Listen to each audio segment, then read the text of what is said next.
Bharatiya Janata party जिंदाबाद, Bharatiya Janata party जिंदाबाद, वंदे मातरम।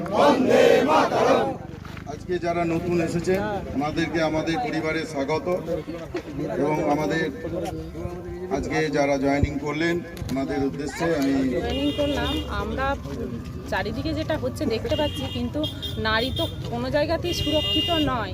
আর এই আমাদের এখানে যে তৃণমূল প্রার্থী এসেছিলেন, ওনার সঙ্গে যে ওনার কর্মীরা এসেছিলেন, আমরা আমাদের বুথের মহিলারা প্রার্থীকে দেখার জন্য আসে, কিন্তু ওদেরই দলের কিছু কর্মী মহিলাদেরকে মানে উল্টোপাল্টা কটূক্তি মানে অশ্লীল ভাষায় গালাগাল করে। সেটার জন্য মানে আমাদের যে এখানে গ্রাম পঞ্চায়েতের যে সদস্য আছেন উনি ওটা মানে বলেন যে মেয়েদেরকে দেখে এভাবে অশ্লীল ভাষা বলছে, এটা বলার জন্য তারা এসে মানে নিজেদের মধ্যেই মারামারি শুরু করে দেয়। আর আমরা সেটা প্রত্যক্ষদর্শী, আমরা দাঁড়িয়ে থাকি বা দেখেছি।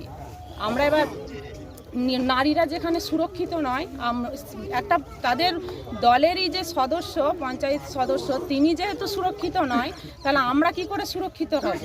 আমরা সেটাই মানে পদ্মফুলকে এনে বা আমাদের বিজেপিকে চাইছি, আমরা 29 এপ্রিল বিজেপি মানে পদ্মফুল চিহ্নে ভোট দিয়ে আমরা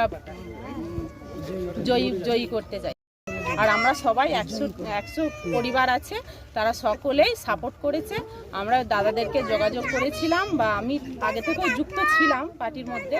আমরা এখন মানে এই পদ্মফুলকে ভোট দিয়ে জয়যুক্ত করতে চাইছি। আপনার পরশুদিন শনিবার দিনকে ঘটেছে, ওটা দুপুরের দিকে। হ্যাঁ, প্রার্থী এসেছিলেন, উনি এই রাস্তা দিয়ে মানে মাইক প্রচার করে যাচ্ছিলেন, আর এইখানে রাস্তার মাঝখানেই হয়েছে ঘটনা। প্রার্থীর সামনেই ঘটনা ঘটেছে। প্রার্থী মানে না দেখার ভান করে আগিয়ে চলে গেলেন।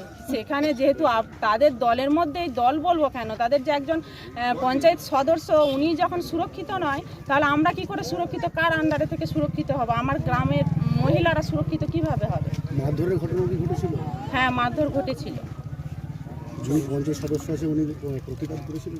হ্যাঁ, উনি প্রতিবাদ করেছেন। মহিলাদের কটূক্তি মানে উল্টোপাল্টা ভাষা বলছিলেন বলে, সেই জন্যই উনি প্রতিবাদ করেছিলেন যে মহিলারা আছে এইভাবে ভাষা বলবে না। তার জন্য ওরা মানে আরও যে কর্মী ছিল ওনারা এসে ওনাকে মারধর করতে শুরু করে দিয়েছিল। আপনারা তৃণমূলে কত বছর ধরে আছেন?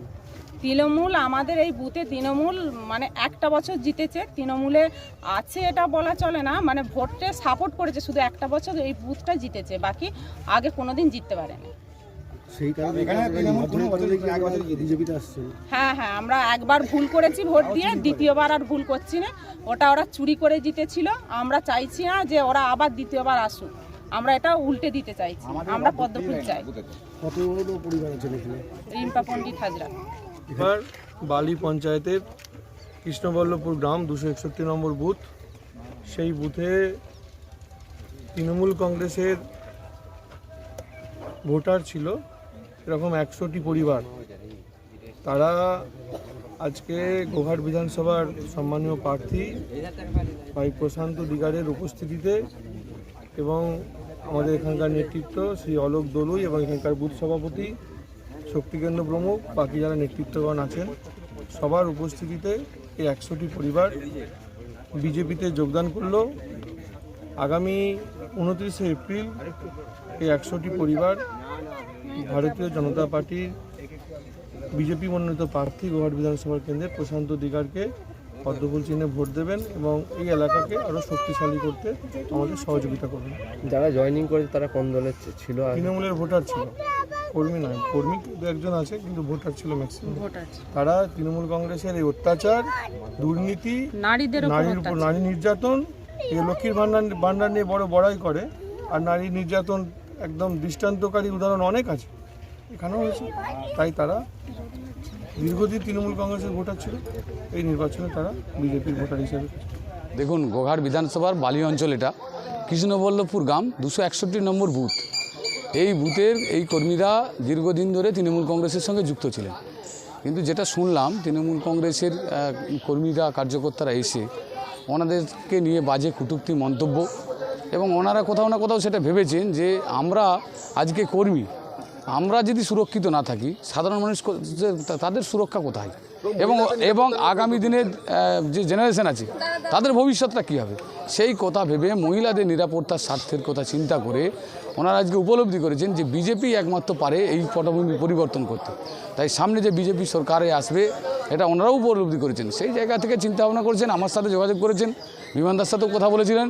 আমরা আজকে সময় দিয়েছিলাম যে আজকে 7টার সময় আসবো আপনাদের এখানে, আপনারা রেডি থাকবেন, আপনাদেরকে আমরা পতাকা তুলে দেবো আপনাদের হাতে। এই ভোটের কয়েকদিন আগে এইভাবে শাসক শিবিরের ভাঙন, এটাকে কীভাবে দেখছেন? এটা আস্তে আস্তে এটা তো গোঘাটে এমনি ভিতরে ভাঙন হয়ে গেছে। গোঘাটে অধিকাংশ তৃণমূল কংগ্রেসে যারা প্রকৃত তৃণমূল কংগ্রেসটা করতো তারা অধিকাংশই বিজেপির দিকে চলে এসেছে। তারা বুঝতে পেরে গেছে যে তৃণমূল কংগ্রেসের এই মুহূর্তে আর জায়গা নেই, বিকল্প হিসেবে বিজেপিকেই বাঁচতে হবে, পদ্মফুলকেই বাঁচতে হবে। কারণ পায়ের তলার মাটি কি শক্ত হলো আরও?